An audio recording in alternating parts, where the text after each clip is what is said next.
So in this lecture, I'm going to talk about some of the advantages and the strengths, and then some of the limits of SmallN research. And the idea here is to think about, okay, so when would I use a small N study and when would I use a large N study? What are these particular kinds of advantages that small N work would have? So let's first talk about some of the strengths of small N research. The first one would be conceptual validity. This is for concepts that are not so black and white, where it might be hard to know exactly how you're going to score a case. So, for example, if you want to talk about the quality of democracy in a place, it might not be so much something that you could say, oh, this country has a democracy, that's quality. That would rank 4, and this one's a 2.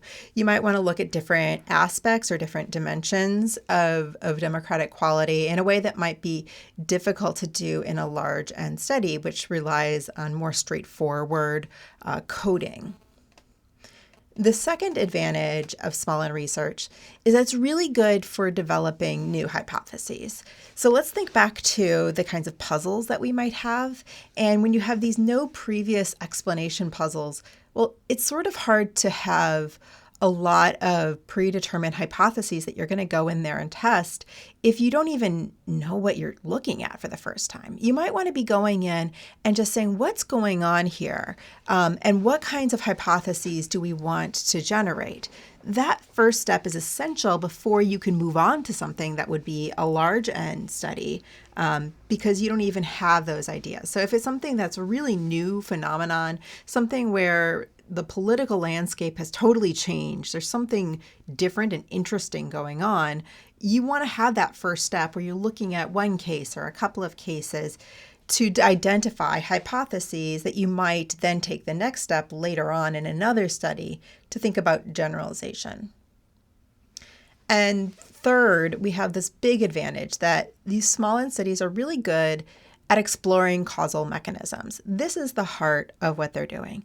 This is why we're talking about hypothesis testing here, that they're able to look at these causal processes at a really micro level in a way that can be incredibly useful if you're trying to move beyond the idea of correlation and having that equal causality. You want to say, well, how does something happen, right? How do we know that it's causal? And so thinking to some of the hurdles to assess causality, well, first of all, this eliminates the threat of reverse causality because you're able to say with a lot of certainty whether X happens before Y. And then you're able to tease out all the steps along the way. So you know exactly how and when and in what order something happened. And so you don't have that threat. And then you're able to trace out those mechanisms in close detail. And so you're not simply proposing that a mechanism might be happening, but you're actually able to go at this really micro level and see, do we have evidence for that causal mechanism?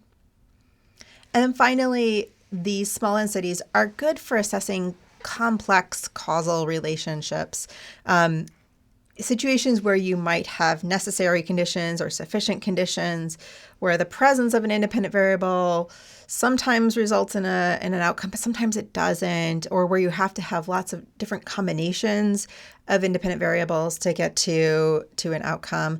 Causal relationships where something is playing out over an extended period of time. Right? So not every cause has an immediate effect. Sometimes it takes a decade, 2 decades, 3 decades to see the causal result. And in that kind of extended time period, you'll have maybe a complex causal dynamic going on. Small N studies are really good at assessing these kinds of causal relationships where it's not simply, what are we controlling for and what's the effect of X on Y, but looking at some more complexity that's going on. And so here you're able to also think about confounds, but you're doing it in a different way, right? You're looking at a micro level and teasing out, well, is it really this other thing that's going on, and assessing whether that confound is at play, but looking at a really micro level in the process. So small N research is great. I personally do small N research, but there are some limitations to this kind of work. And so what are some of these limits of SmallN research? So first, the big and most obvious one is external validity. So we have a limited generalization that we can draw from our findings. And if you're doing, a study that compares Chile and Bolivia on something, you might want to ask, well, is this going to apply to other countries in Latin America? Would this apply to other developing countries? Is this just a study of Chile and Bolivia? It's on the researcher to make the case that they're developing some sort of argument that applies more broadly, but there is often an inherent limitation that comes to that because you have only a couple of cases, right? And so there is some limitation there. And you might not always correctly specify the scope conditions. What this really means is that you might say, oh, well, this study definitely has implications for all developing countries, but it's more of a, sort of logical argument that you're making. And you might overstate the implications of what you're saying. And so the ability to develop broader theories might be a little bit limited. Then again, you might wonder, from a more ontological or epistemological perspective, how much we should be talking about broad universal theories that would apply for the whole world.